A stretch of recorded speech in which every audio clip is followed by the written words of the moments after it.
हल्द्वानी के महिला हॉस्पिटल में कुमाऊं आयुक्त दीपक रावत ने औचक निरीक्षण किया, जहां पर उनको कई खामियां देखने को मिली। हॉस्पिटल में स्टाफ की मौजूदगी को लेकर बायोमेट्रिक की व्यवस्था खराब है।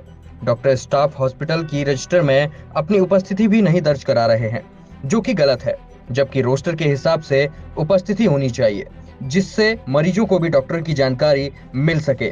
वहीं उन्होंने कहा कि मरीजों की दवाइयां बाहर के लिए लिखी जा रही हैं, जबकि सरकारी हॉस्पिटल में जन औषधि केंद्र बनाए गए हैं, जहां पर बहुत इमरजेंसी दवाइयों को छोड़कर सामान्य बीमारियों की दवा जन औषधि केंद्र से ही दिए जाने का प्रावधान है, लेकिन बाहर से दवाइयां लिखी जा रही हैं।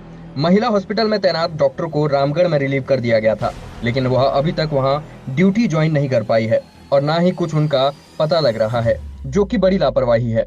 ऐसे में उन्होंने संबंधित अधिकारियों को जवाब देने को कहा है। मुख्यमंत्री जी ने निर्देश दिए हैं समय समय पे हमारे डीएम्स, एसडीएम्स और कमिश्नर भी औचक निरीक्षण करें और ये देखें कि जिनको काम करना है वो आ रहे हैं या नहीं आ रहे हैं। बहुत पहले ही बायोमेट्रिक व्यवस्था के ऑर्डर्स भी हो गए थे, तो आज महिला अस्पताल में देखने आया हूँ तो बायोमेट्रिक मशीन तो यहाँ पे काम नहीं कर रही है। दूसरा, जो अटेंडेंस का भी तरीका है, रोस्टर बनाने का भी तरीका है, रोस्टर अप्रूव्ड नहीं है किसी के भी द्वारा। रोस्टर मात्र व्हाट्सएप पे ही है, जबकि वो पब्लिक के लिए भी अवेलेबल होना चाहिए, कौन डॉक्टर साहब हैं, कौन डॉक्टर साहब नहीं हैं।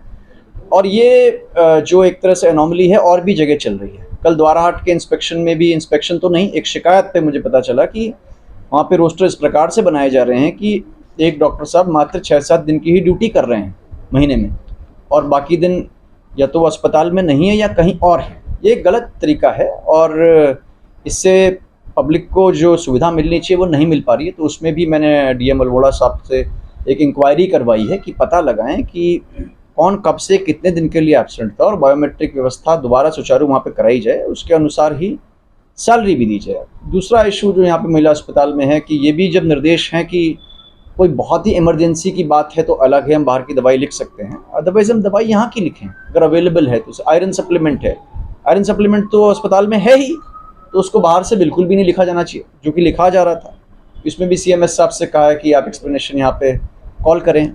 दूसरा, यहाँ पे जो डॉक्टर साहब हैं जिनकी ड्यूटी लगाई गई या अटैच्ड हैं, तो एक मामला ऐसा है जहाँ पे कि वो अटैच्ड थे, उसके बाद उनको रामगढ़ जाना था, अब वो यहाँ पे भी नहीं है, रामगढ़ में भी नहीं है और कहाँ पे है किसी को पता भी नहीं। ये व्यवस्था उचित नहीं है और सीएमओ नैनीताल से भी मैंने कहा है, डायरेक्टर हेल्थ से भी कहा है कि ऐसा कोई मैकेनिज्म बनाए कि इनको डेली पता रहे कौन एब्सेंट है, कौन प्रेजेंट है। दूसरी बात ये है कि छुट्टियों की आवश्यकता हो सकती है, हर किसी की अपनी कोई इमरजेंसी हो सकती है, उसके लिए लीव्स अलाउड भी हैं, लेकिन किसी को पता ही ना हो कौन कहाँ है, ये एक गलत चीज़ है और इसे ठीक होना चाहिए।